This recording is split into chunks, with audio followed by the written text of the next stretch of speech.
اعوذ باللہ من الشیطان الرجیم بسم اللہ الرحمن الرحیم۔ حضرت عائشہ رضی اللہ عنہا سے روایت ہے کہ جب تیز ہوا چلتی تو نبی کریم صلی اللہ علیہ وآلہ وسلم فرمایا کرتے، اے اللہ میں تجھ سے اس خیر اور بھلائی کا سوال کرتا ہوں، اور جو اس میں ہے اس کی، اور جو کچھ اس کے ذریعے بھیجا گیا ہے اس کی خیر کا طلبگار ہوں، اور اس کے شر سے، اور جو کچھ اس میں ہے اس کے شر سے، اور جو اس میں بھیجا گیا ہے اس کے شر سے تیری پناہ چاہتا ہوں۔ حضرت عائشہ رضی اللہ عنہا نے کہا، جب آسمان پر بادل گھراتے تو آپ کا رنگ بدل جاتا اور آپ اس طرح آپ کے عالم میں کبھی باہر نکلتے اور کبھی اندر آتے، کبھی آگے بڑھتے اور کبھی پیچھے ہٹتے۔ اس کے بعد جب بارش برسنے لگتی تو آپ صلی اللہ علیہ وآلہ وسلم سے یہ کیفیت دور ہو جاتی۔ مجھے اس کیفیت کا پتہ چل گیا۔ حضرت عائشہ رضی اللہ عنہا نے کہا تو میں نے آپ سے پوچھا، آپ صلی اللہ علیہ وآلہ وسلم نے فرمایا،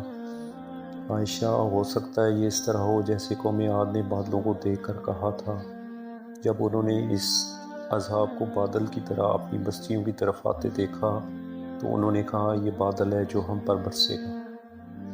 وما علینا الا البلاغ المبین۔